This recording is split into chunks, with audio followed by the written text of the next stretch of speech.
আসসালামু আলাইকুম কাকা। ওয়ালাইকুম আসসালাম। কাকা কেমন আছেন আপনি?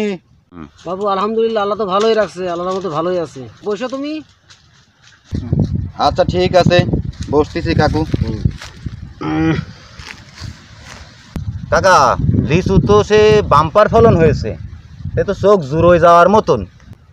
তা দেশে আল্লাহ ভালোই দেশে, আল্লাহর মতে ভালোই লিচু হয়েছে। কাকা এইবার আপনার স্বপ্ন টপ্ন কিছু আছে নাকি? এই লিচু তো বাম্পার ফলন হয়েছে, বাড়ি কি এবার 2 তলাটা কি কমপ্লিট করবেন নাকি? হ্যাঁ বাবু, এবার যদি সেরকম দাম পাই, আশা আছে 2 তলা কেন 3 তলাও করতে পারি। যাক, আমি দোয়া করি আপনি 2 তলা 3 তলা সব কমপ্লিট করেন, কারণ আপনারে আল্লাহ দিছে এরকম লিচু বাগান যদি আমার থাকতো তা আমার কপাল খুলতে বেশি সময় লাগতো না।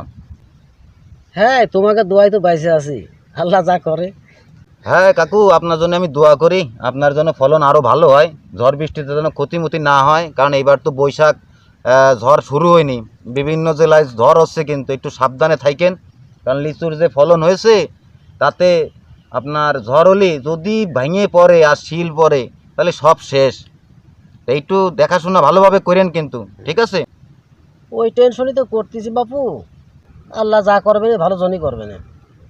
কাকা, এই লিচু তো এই যশোরের মধ্যে বিখ্যাত হচ্ছে হলো আমাদের বইলতলা, তা আমাদের এই বইলতলার লিচু সব জায়গায় মনে করেন যায়, দেশের প্রত্যেকটা জেলায়।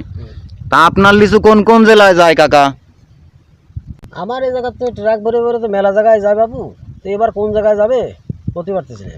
তাক দোয়া করি আপনার লিচু যেন এবার ফলন খুব ভালো হয়, আর ফলন খুব ভালো হয়েছে আমি দেখতেছি, যেন আল্লাহ রক্ষা করে, আমাদের বইলতলার সুনাম রক্ষা করে, দেশের যে জায়গায় যাক সেই জায়গার মানুষ খাইয়ে যেন শান্তি পায়, আমাদের যশোরের সুনামটা যেন থাকে। হ্যাঁ বাবু, সেই দোয়াই করো, আমরা যেন যশোরের সুনাম রক্ষা করতে পারি।